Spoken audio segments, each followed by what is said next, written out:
May all the Buddhas and Bodhisattvas, Devas and other saints and sages, may all the divine beings and divine powers from all the directions of the universe kindly look at us and shower their blessings upon all of us for the success of our coming together in this beautiful hall, beautiful center. Our most venerable Sangha members and all the distinguished guests here and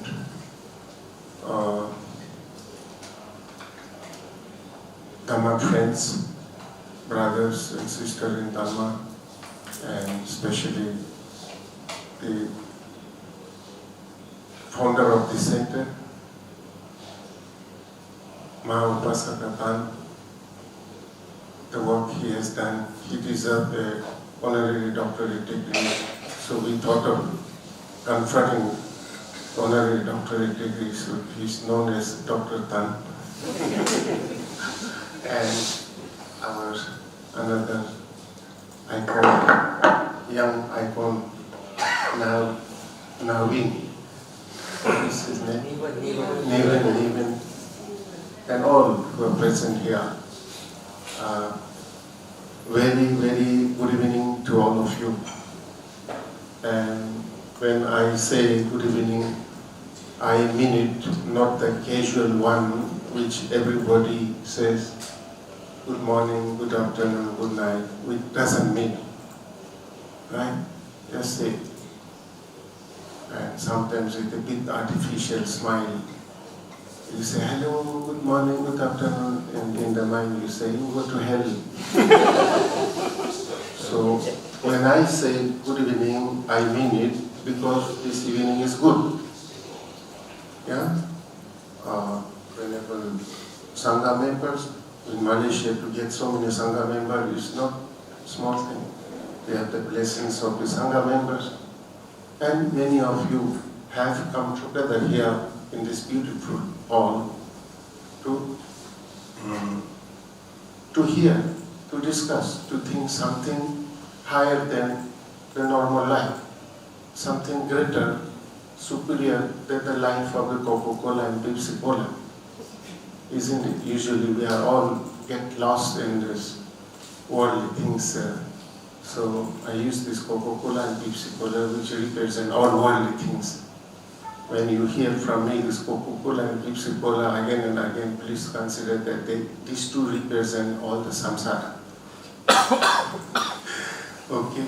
So therefore we have no reason why each and every one here should not feel good, should not feel happy.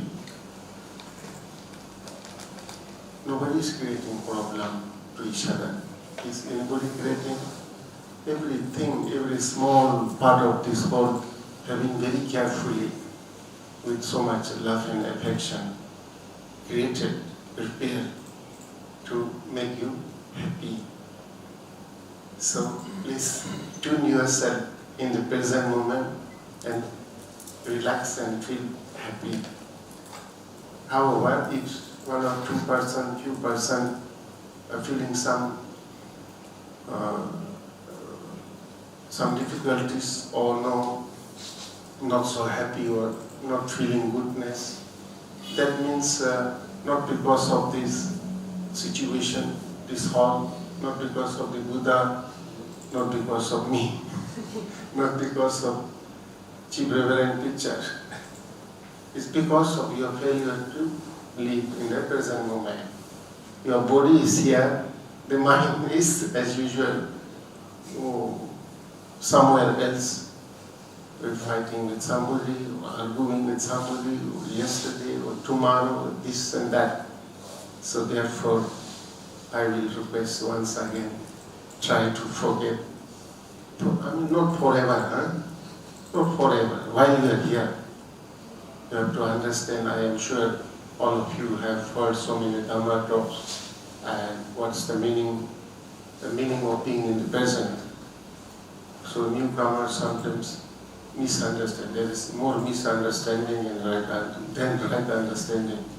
many years ago, I was conducting retreats in the mountains for some young Westerners. A lot of young people from Europe come to Ladakh, not for meditation, but they come as a tourist, they go for trekking. And in Ladakh, what else they can see other than monks, monasteries and mountains. Ladakh is known as the land of three M's. Land of monks, monasteries and mountains. So when they see too many monasteries, too many monks, they also, just out of curiosity, wants to know something about what is that Buddhism. So the couple came, young couple, and I was continuously telling from morning to evening, forget past, forget future, forget past, forget future, be in the present moment. And the evening I had a habit of asking, how are you? Expecting as I'm very happy, relaxed. But one of the young girl came, started crying. Oh, what happened? What's happened? Tell us. We have organized this meditation retreat program to make you happy, not to make you cry. What happened? He's crying like a baby. He said, you told us repeatedly to forget past and future. No, if I forget the future, then how can I reach back home? I'm losing hope to reach back. If I forget the future, I cannot reach my home. Oh, for the time being, it's not easy to be teacher. For the time I got lost myself what to say. Then slowly, being a teacher, I have to think, the beauty of being a teacher is that we learn so much from the student. Once, Achancha was asked, from where you have learned all this Dhamma? Achancha said, from you all, you fellows. You fellows come and pester me, trouble me with all the questions. I have to think. In the process, I learned so much from you. So then I told her, when you are going back? He said, after 2 weeks. Then I told her, this retreat is 3 days. Just 3 days be in the present moment. Immediately after the retreat over, I will help you to get your return ticket flight confirmed. I will make you confirm. Don't worry. And then she changed. The next day I said, how are you? I'm happy. Why are you happy? You will help me to get confirmed my flight tickets. So, being in present moment means right now here, while you are here, This is the problem with this present time. Except in this Buddhist center or spiritual center, all others, your corporate, your business world, your universities, famous universities, your modern education system, what they teach, run faster and faster, think more and more, do more and more, and get more and more. This is what they teach. We are trained from childhood, think more and more, run faster and faster, right? Do more and get more and more. For what? They have no answer. If a hungry person is running in search of 2 pieces of bread and butter, understand? A thirsty person is running after a glass of water, can understand? A homeless person is running in search of a shelter, can understand? A sick person is running in search of a doctor and medicine, can understand? And all those who have,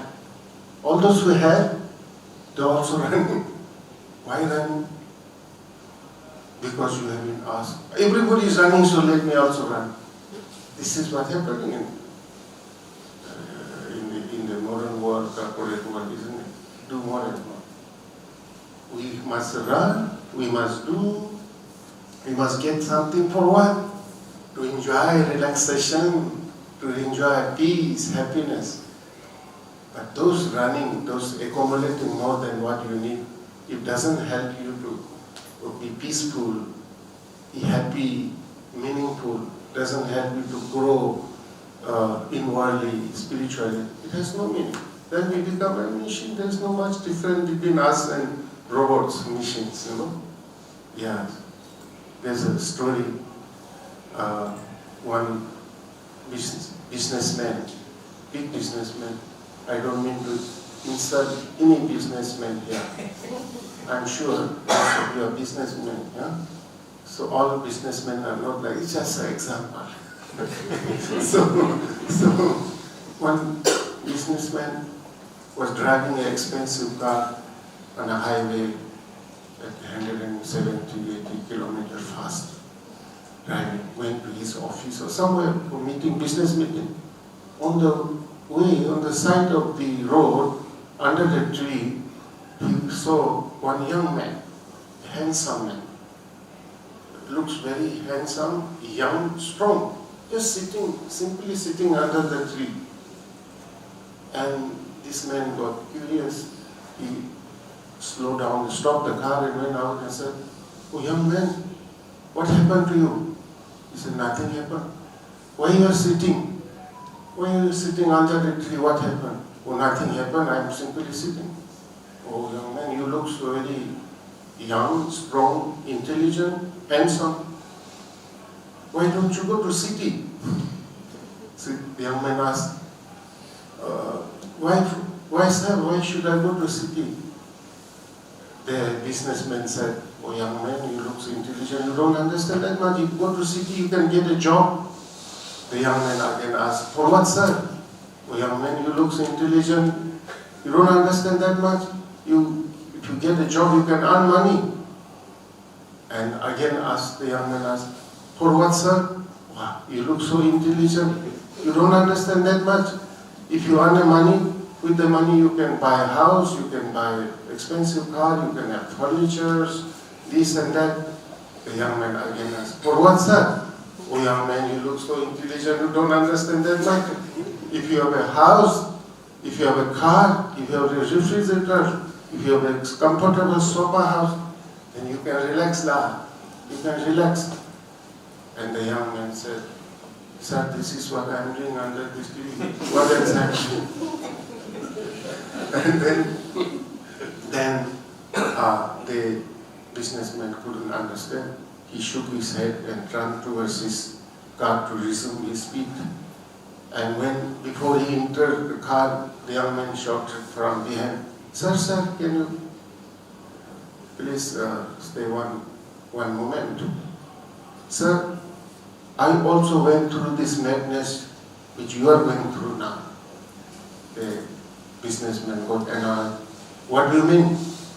What do you mean that you think I'm mad?" "No, sir, not mad.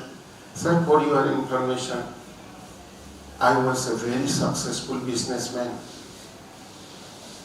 And before I became a success, I was also thinking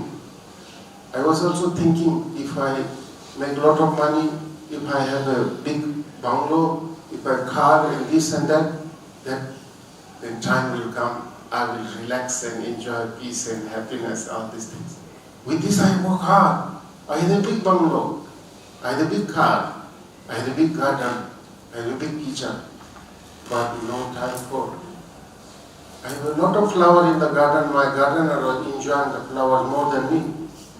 I have a lot of food in the kitchen, but my cook was enjoying the food more than me. I have a sofa, very expensive sofa. My dogs are enjoying the sofa more than me. I have the car, but when I'm driving, I'm thinking about this and that, cannot even enjoy the car. So finally, I realized that true peace, happiness doesn't come from just merely material success, progress, prosperity. So I am enjoying. This is the story. But story is story, friends, don't take seriously.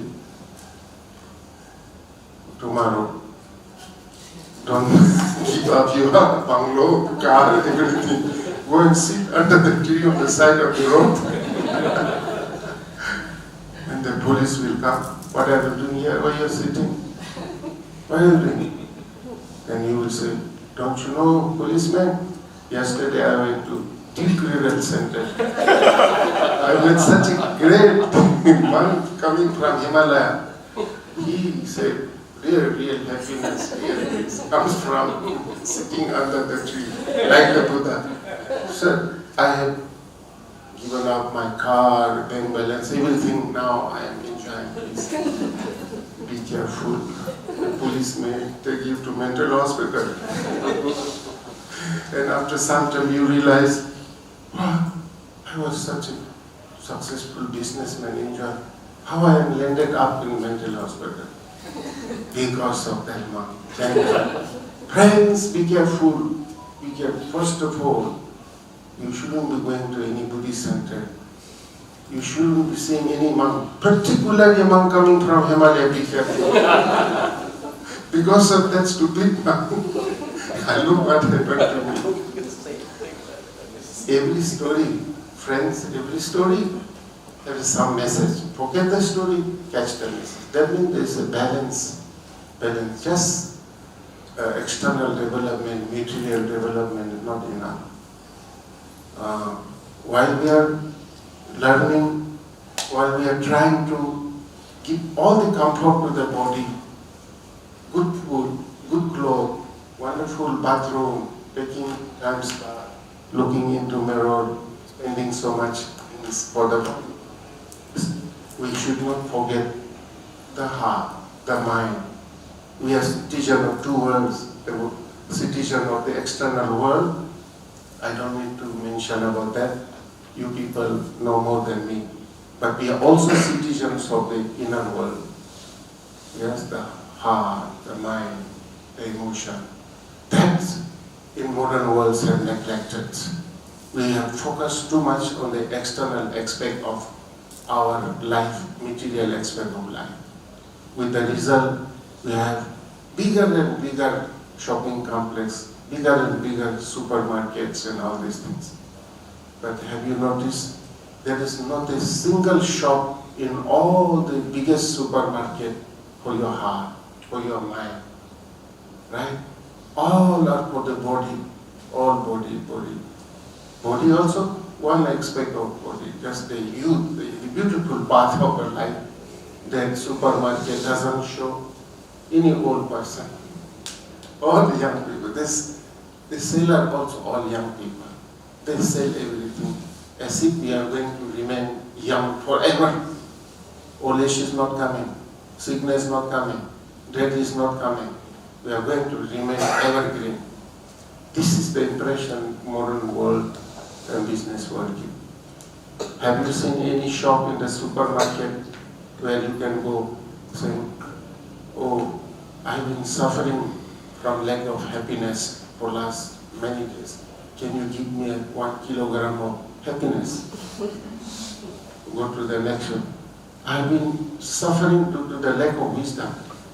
Due to the lack of wisdom, I keep on making the mistakes again and again. I keep on suffering. You make mistakes, you come to suffer. So please give me 5 kilograms of wisdom. Yeah?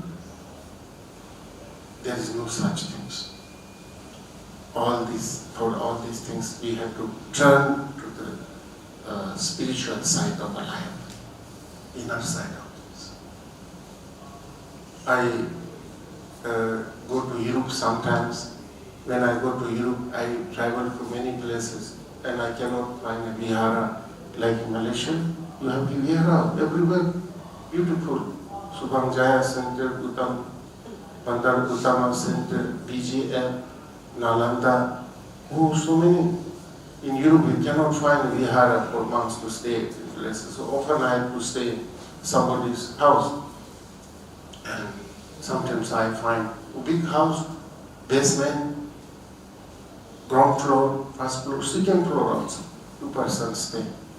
It is possible to find a toilet, nice toilet, very clean, nice toilet, bathroom in each floor. Possible to find in each floor.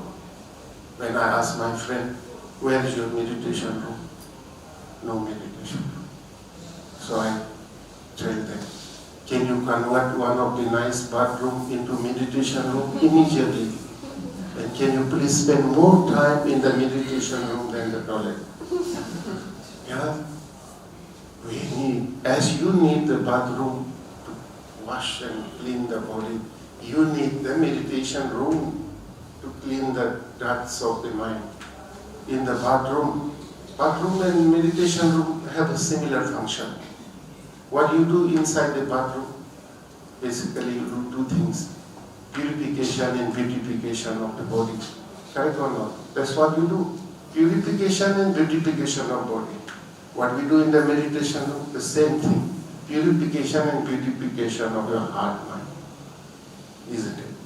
So, and if you look carefully, if you meditate, contemplate carefully, the purification and beautification of heart, mind is much more than the body. If you do not take bath one day, if you do not spend a long time in front of mirror, no heaven will fall down, no third world will start, no disaster will take place. At the most, when you go to office, your colleagues will say, "Are you all right?" Because your hair and other things, usually you make nice makeup. "Are you all right?" This is the serious thing at the most I have done. No more than that. But if you forgot to give a bath to your heart and mind, if your heart or mind is overpowered by excessive greed, hatred, ignorance, no? And that moment, one word slip out from your mouth. If you happen to be military general, or you happen to be a director of a big company where thousands of people are working, will cause so much disturbance, so much pain to so many people, even to the world. This is how World War starts. When general become angry and he uttered one word, "Start shoot." This is how it happened. Isn't it?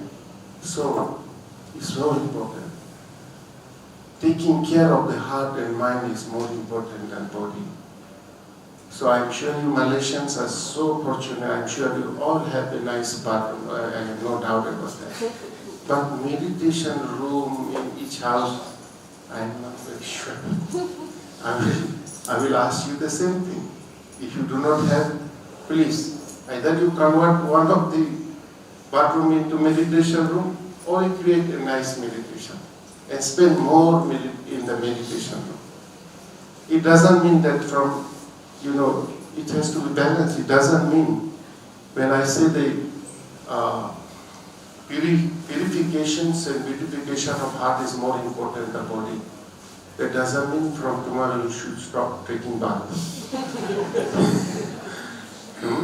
You should stop taking bath, should start brushing your teeth, should stop using hair comb and go with a very strange looking. You go to office and your friend, office colleague asks, "Hello, are you all right? What happened to you?" "What happened? Don't you know that? Last night I went to the Creator Center. I heard a great man. He says the important is beauty and purity of heart, not this body. This body, whatever you do, cleaning this and that, but part of the body is the mobile toilet." So I stopped wasting my time to give bath to the body. Look, my heart is so pure. Be careful, you may lose your job. So here, the most important things: balance, balance, balance, balance, balance. Purity inside, purity outside. Beauty inside, beauty outside. If your heart and mind are beautiful, decorated with the ornament of love, compassion. Yeah? Decorated with the ornament of love and compassion. You will be loved by everyone, everybody. If your heart is not pure, heart is full of ugliness, and you're spending so much money for expensive clothes, expensive sunglasses, and expensive this and that, you know what I mean. You will not be loved. Still you think somebody is loving, be careful. He's loving for the ornament, not to you. As soon as you get the ornament, you will forget. Correct or not? Yes, today, Buddha, we love Buddha, isn't it? We worship the Buddha. For what? Do we love Buddha? Do we worship Buddha for his physical beauty? Or no love? As far as physical body is concerned, you are much more beautiful than Buddha. Though Buddha was born in a princely family, royal family, but he went to forest. The moment he left the palace, I don't think he had attached bathroom in the forest. I don't think he ever looked into mirror. He had only 2 pieces of clothes left. So as far as body is concerned, you Malaysians are much more beautiful than Buddha. As far as physical body is concerned, Buddha was looking better. Very not clean, but heart was full of love and compassion. What else can be more beautiful than love? What else can be more beautiful than compassion? What else can be more beautiful than wisdom? Heart was full. We worship that. Isn't it? So these two are missing the balance, my dear. Today, with the young generation, have to start from Malaysia. Malaysia is not a Buddhist country.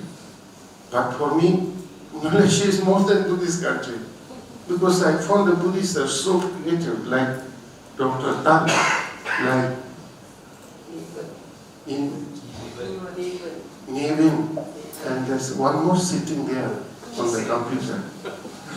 So creative, so innovative, so energetic, publishing wonderful books, organizing seminars, and seriously thinking to upgrade Buddhism.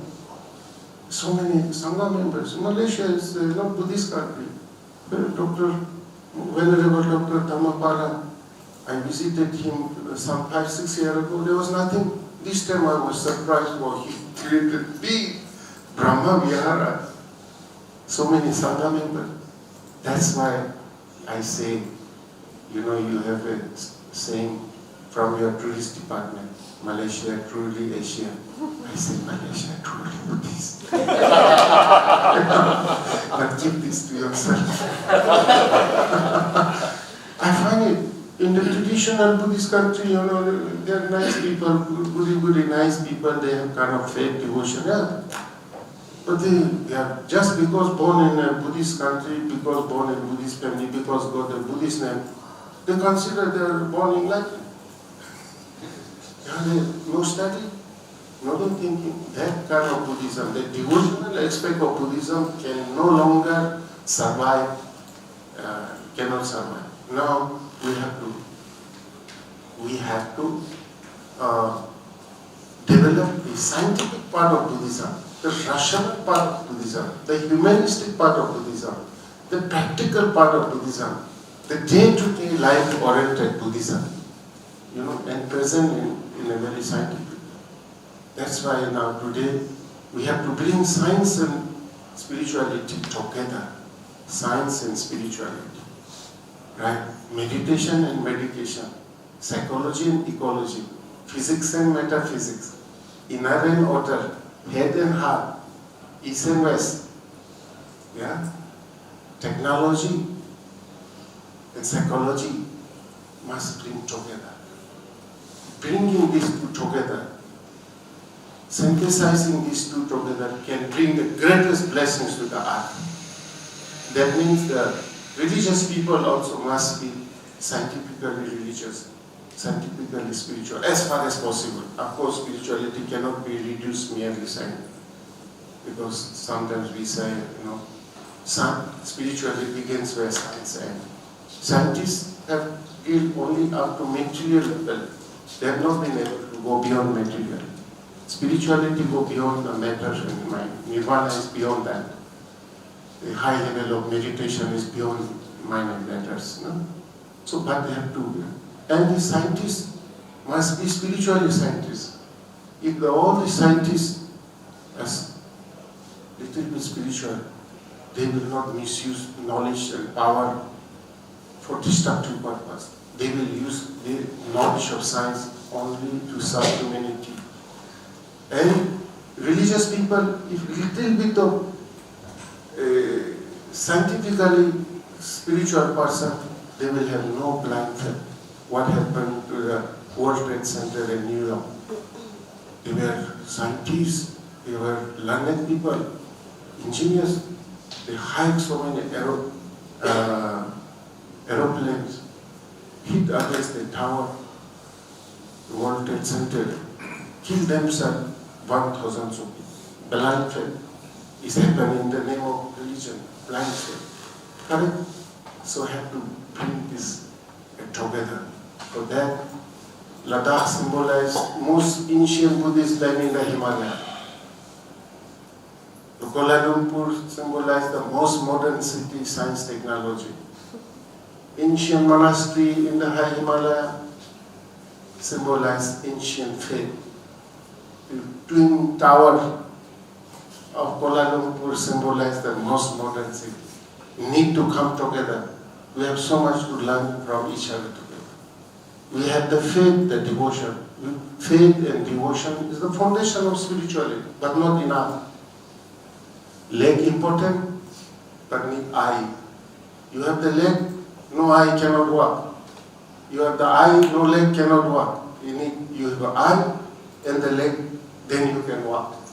So like this, we Himalayan or centuries old Buddhist culture, and we have to come together. Our people, I came here with the youth group, they are learning how Malaysian organizing like Nalanda and 𝗓𝗏𝗏. Sir, I want to give you a name for 𝗓𝗏𝗏. Incredible. Incredible. 𝗓𝗏𝗏 is incredible. Congratulations, heartiest congratulations to Dr. Tan and the whole group. We need Buddhism need to be upgraded from time to time.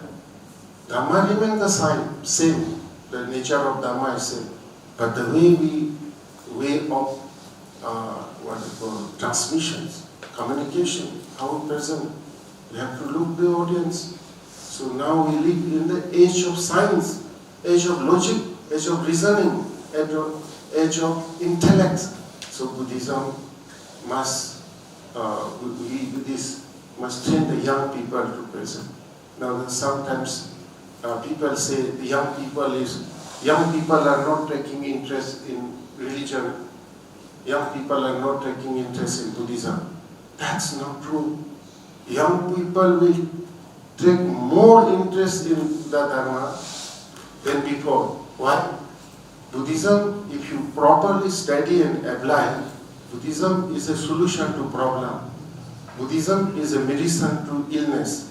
And today's 21st century, we have more illness than before. 21st century have more problems than before. So there is no reason why young people will not be attracted to a spiritual. But if you don't modernize the way of preaching, teachings, you strictly follow just telling, go to temple, go down, go to temple, go down, offer butter lamb, offer, that will not attract young people. Young people must be present with Dhamma in a way. So that is why I'm here. I'm here to develop. We are already enjoying wonderful relationship between Ladakh and Malaysia, between Mahabodhi and the Malaysian Buddhists. And we, on the 250 acres of land, we have initiated number of projects. Again, I started this not traditional way, but I realized for young people we have to organize different way. Traditionally we just say samsara, world is suffering, renounce the world. Well, that is good to renounce, but before renouncing you should have something. You can't say those lovely children in remote villages, those sick people, those poor people. You can't teach the high philosophical teachings, the nirvana, so many different level of jhanas, samadhis, 32 planes of existence. description they have to be given different kinds of dharma. For the hungry person, best dharma is food. For the thirsty person, best dharma is water. For the sick people, the best dharma is medicine and doctor. Not the Buddha and his high philosophical teaching. Right? There I started, born and brought up in a traditional Buddhist family, trained in a traditional monastery. I also followed them, inviting some people and giving teachings, anicca, dukkha, anatta, jati vidukkha, jara vidukkha, vayadi vidukkha, marana vidukkha, everything dukkha, you are dukkha, I am dukkha, everything dukkha, you are suffering, I am suffering, he is suffering, they are suffering. Oh no, they are already suffering by reciting this. If you do that, they will run away. Right? If a teacher is invited to give a talk to the university student, if you tell this, then they say, thank you, don't come again. Yeah, all these young people have borrowed millions of rupees or dollars sometimes to become a good doctor, good engineer, proficient. They are always thinking, how to be a successful person. And they invite some, they have problems, studying problem, this and that. They think perhaps a spiritual master can come and give guidance, find a solution. You invite a monk and go and give that, you are dukkha, everybody is dukkha, the professor is dukkha, student is dukkha, university is dukkha, all are dukkha. Will you please leave this place? For them, certainly there is stages. For them you have to present the Dhamma in such way. If you practice the Dhamma, if you practice you follow the Shila, if you practice meditation, if you practice Karuna, you want to become a doctor, you will be better doctor, more efficient doctor, more successful doctor. You want to become an engineer, if you practice, follow Panchashila, practice mindfulness, you will be more successful engineer. Certainly, this is a 100% fact.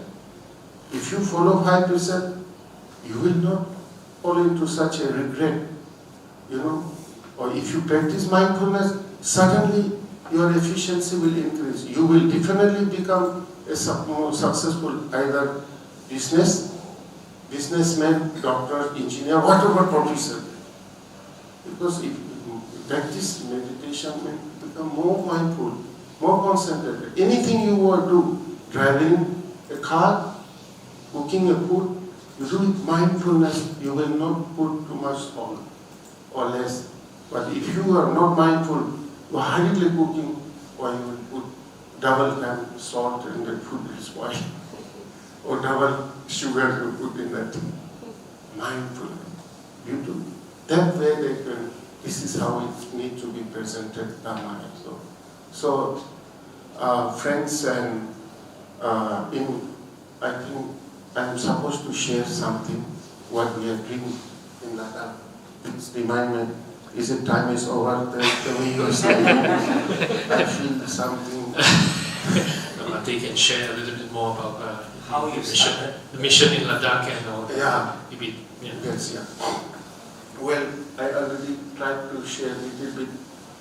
First, when I left Indian Army, I served in Indian Army as a soldier for 4.5 years. Then I realized life of a soldier is not for me. Terrible. After listening to the life story of a monk, I as a soldier from Indian Army, he as a monk from the Buddhist monastery, we sat together and we share our lifestyle. Though in our Indian Army, I used to go and find some paper boxes and create an altar in my dormitory, put the picture of Dalai Lama and Buddha and go down a few times in the morning and evening, and I used to consider myself great follower of Buddha, very proud. And my colleague used to tell me, what are you doing? You are not a monk, you are a soldier, this is not a monastery, this is a military camp. I mean, they were making fun, they were also Buddhists, most of them. But when I sat together with this monk, I listened to him, I asked him, tell me your routine life, daily routine. said, we wake up early morning and go to meditation. I asked him, what do you do in the meditation of puja room? He said, we do pray, seek blessings of people, then we do metta meditation, particularly the metta and karuna same. Oh, he touched me so much. What is the? I told him, what is metta meditation, karuna meditation? Then he said, we pray, we try to generate love and compassion towards everyone, not only myself, not only my family members, not only all the monks and the lay people living in the monasteries, not only for the Buddhist community, not only for the neighbors, but for going beyond the boundaries of all the nation, all the religions, covering entire world, not only for human beings, but for the animals. All those who live inside the earth, all those who live inside the water, all those who live on the surface of earth, all those who live in space, near or far, visible or invisible, human beings or non-human beings, all living beings be well and happy. Never heard, first time I heard. And how we are taught in army, we are not taught all living beings. We are taught all the Chinese are enemies, should kill them. All the Pakistanis are enemies, should kill them. This is how we are brainwashing few months time. Few months time, after 5 months, Chinese men, not the Malaysian Chinese, or the border Malaysian men in China, Pakistan, both are so friendly with India. So we were trained how to shoot a gun. We were trained how to throw a bomb. We were trained how to step a knife. And then sometimes the enemy suddenly appears. You have no time to go and pick up your weapon. And that moment we were trained, we were trained to make your face as ghostly as you can. They don't train us how to smile and show metta karuna.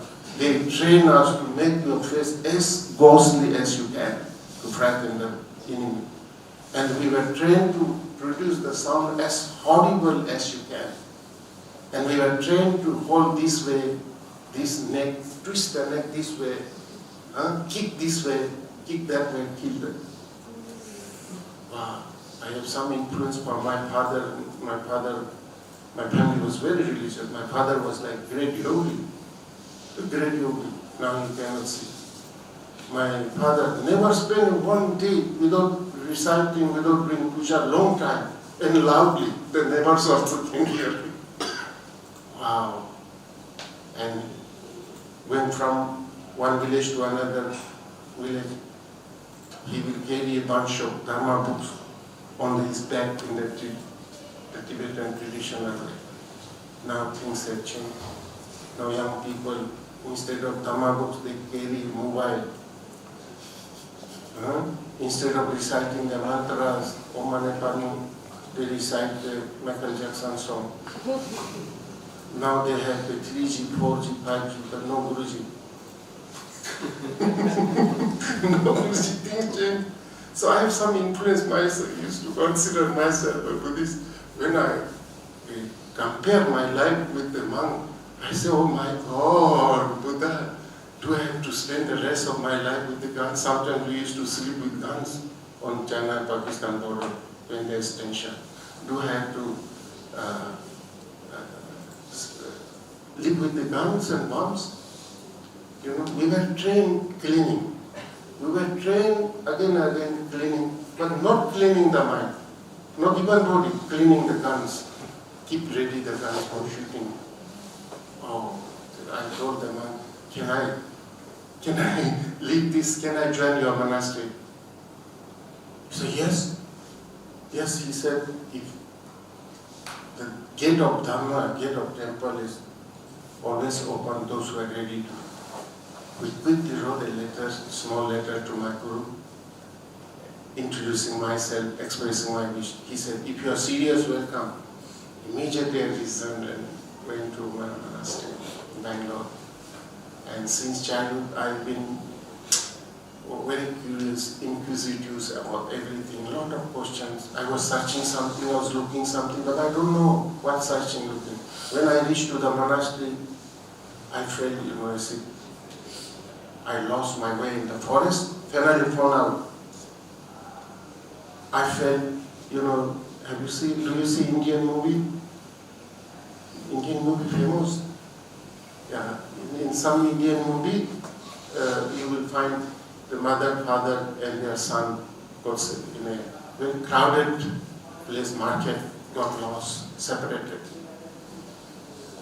Now, 5, 10, 20, 30 years.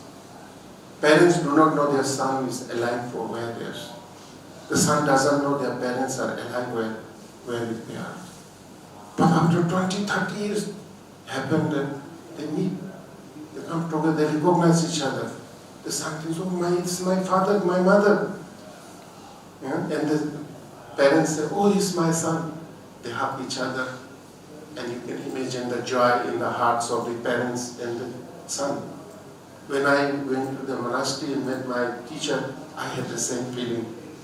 That made me to feel I was a monk in previous life, and I have been searching the thread where I left. Now I found it. So that time anyway, what I had in my mind is to study the teachings of Buddha and spend the rest of my life, a peaceful yogic life in a mountain forest, and no idea of coming back to Ladakh and starting the endless projects. But when I began to study the teachings of Buddha, I found it full of compassion, so much compassion. My teacher also told me, your idea to spend the rest of life in a mountain or forest, not so bad idea, but you just said, you are a young fellow, you owe something to our community, do something. And then I started thinking my people in Ladakh, so poor, for a crossroad, need school, hospital, all these things, 70s, 80s. Then I decided to go back to Ladakh. I rented a small house, very small house. So you said this is small, this is very big. Very small where 5, 6 people can sit. And I started the traditional way, giving tomato, some worldly supper, this and that. And soon I realized, there's something wrong. There's something wrong in the presentation of Dhamma. You can't explain to these poor children about anatta, anicca, dukkha, nirvana, nirvana. One, their top priority is not abhidhamma. Their top priority is how many heavenly worlds are there. Their top priority is not different jhanas and samadhi. Their top priority, they need a simple school. They need a simple hostel. They need simple food where they can live in the hostel, go to school, learn something, where later on they can do something in society, can stand on their own feet. I realized. Similarly, I realized that homeless, elderly people, their top priority has to have a 4-wall room where they can be protected from the severe cold of temperature when minus 20, 30, 40. Similarly, I realized for the sick people, for the sick people, their top priority is to have a doctor and medicine, hospital, before they think of the high philosophical teachings of Buddha.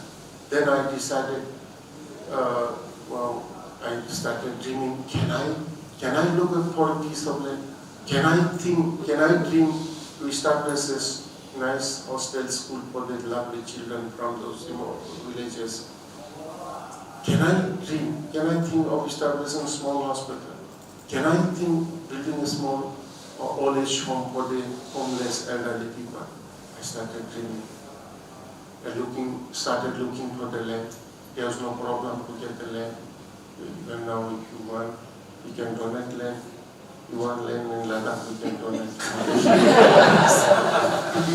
No problem. In Ladakh, only 5% of land is being used. 95% not used. 95% of land is useless. Nothing goes wrong. Yeah? So it was not difficult. It was desert, just like movie. But that time also I thought, I will try to have a school, hostel, all the welfare project. But in the corner, I will also like to have a beautiful meditation center, Dhamma center, where we can discuss all these philosophical things for Malaysians. Not for the local people later on. So then we found the land, but wow, there was not a blade of grass, not a drop of water, no road, nothing, just like the moon. Not even an insect could be seen, because even insect cannot survive there. Summertime the sun is so hot, everything is burned. Winter's time is so cold, everything is frozen. No, even insect cannot be seen. There with the mixture of hope and hopelessness, I started. Building, I started this school, hostel, and one after another. That desert, 250 acres of land, has become like, now a blissful home. Thousands of lovely children, including orphans, physically handicapped, they got education, they have got high quality education, strongly guided by Buddhist values, compassion. We have beautiful hospital, we have a small Nana university, we have a beautiful yoga meditation center for Malaysia. We have a guest house also for our friends and sponsors. That campus has become so beautiful. And in the center of the campus, the guiding force behind all these activities for me have been the compassion. Without compassion, difficult. If you have compassion, this journey has been very challenging, very difficult. For the last 35 years journey of establishing this campus, establishing this healthcare, education, old age people, all these things, challenging. But if you have the compassion, yes, one after another, we can overcome the challenges, face challenges. And today the campus is so beautiful. And for your information, Malaysia is part of that. Many Malaysians have visited, they supported. Now also many Malaysians sponsoring the children. One Sister Ramanalai sponsored a water project. In the desert, without water, nothing can be achieved, nothing can be done. She was kind enough to sponsor. So Malaysia, yes, Malaysia, part of that. Malaysia boleh. So, dear friends, now time has come for all of us to think globally and work globally. Time has come to go beyond the boundaries of our own city, our own country, our own community, our own people. Its time has come to carry the message of compassion, message of peace, of Buddha, every nook and corner of the world. The world is burning with hatred, war, killing. Even the non-Buddhists, the American, European, also looking at Buddhism as a last hope for the humanity. Because Buddhism is known as the religion of compassion, Buddhism known as the religion of peace, Buddhism known as the religion of wisdom. So that globalization, I heard, need to start from Malaysia. Why need to start Malaysia? You are all blessed with all the conditions there. You are blessed with all the conditions to not only to take care of yourself, not only to grow in Dhamma yourself, but you are blessed with the conditions to work. You are well educated, as Dr. Tan said. You are all well educated, well off. Yeah? So it is time. Life is precious. Life is precious. Life is one time gift. Do not know what's going to happen. Like COVID have taught us a big lesson. COVID came as a teacher of anicca. Yeah? He taught us real anicca, uncertainty, unpredictability of life. Sooner or later, all of us will be born or buried. So my philosophy is to make best use of the body and mind in the service of Buddha Sasana, in the service of humanity, before it is born or buried. Isn't it? So you Malaysians, I rejoice, whenever I come here, I rejoice. The beautiful center, beautiful Dhamma books. So many teachers coming. Malaysians are really truly fortunate. It is time for Malaysia to think beyond Malaysia, cover the whole world. So, America have done miraculous things, miraculous in science, technology, economy. But they failed miserably to lead the world peacefully. Now I feel this century is century of Asia. This century is century of Buddhist people. This century is century of Malaysia. Everything in Malaysia is this century is century of Buddhist people. Wake up, think normally, and start getting, take the vow of Bodhisattvas and carry the message of Buddha in every noble corner of the world to save this beautiful earth, to save this humanity, the earth for the coming generation, for lovely children.